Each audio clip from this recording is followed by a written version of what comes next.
How do you grade Boeing so far in terms of transparency, clarity, and action in correcting the production issues that they seemingly are facing?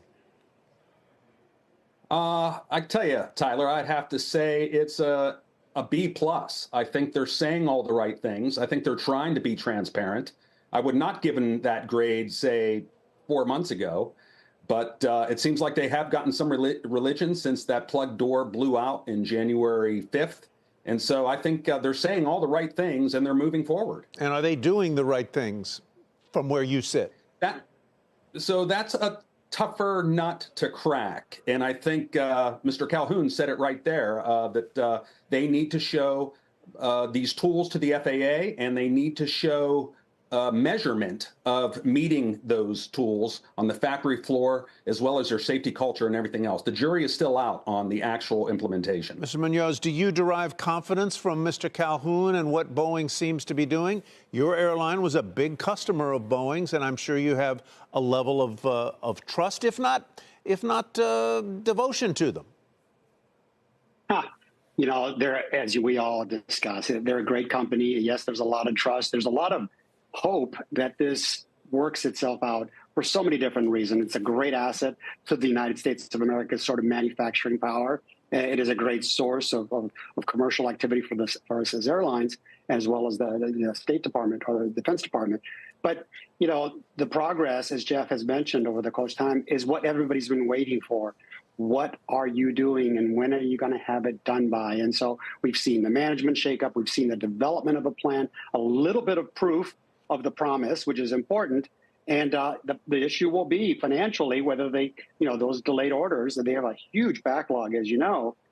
It all points to something positive, but they've got to get past this perception, the media pressure that's on this. And with that, they've got to get some really strong communications out there, because nobody's hearing it other than the negative that gets reported every time something happens with an aircraft. How much, Mr. Munoz, how much trust have they lost among airline executives and the people who are negotiating contracts? How much trust have they lost, and how do they get it back?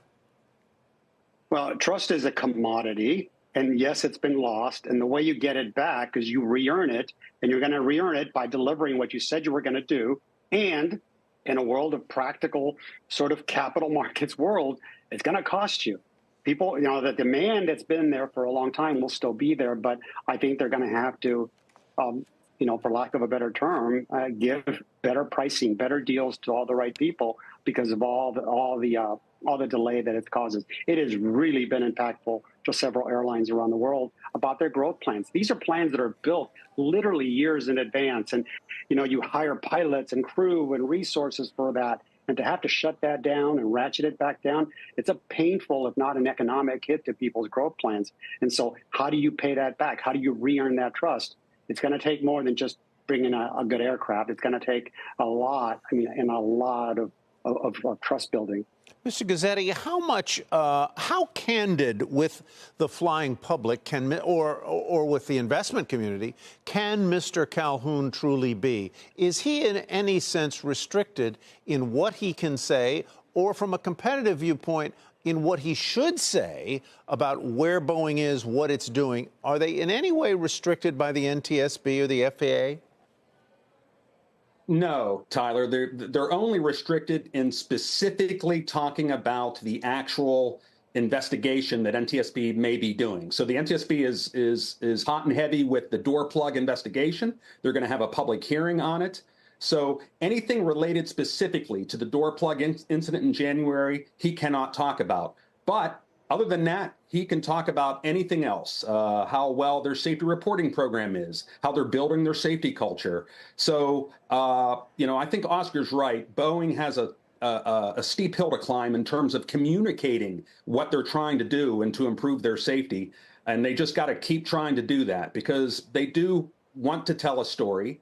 And they can tell that story as long as it's not specifically related to the plug door accident. Let me just finish with a blunt kind of cudgel of a question for both of you. Do you trust Boeing, and do you trust flying on Boeing airplanes? Jeff, you go first. I'll answer the latter one first. I do trust flying on Boeing airplanes. I think I don't have any issue flying on any type of Boeing airplane, to include the MAX. Do I trust Boeing, period? The jury's still out on that. I think they have done some things to lose my trust, and they're slowly building it back, but I'm not there yet. Mr.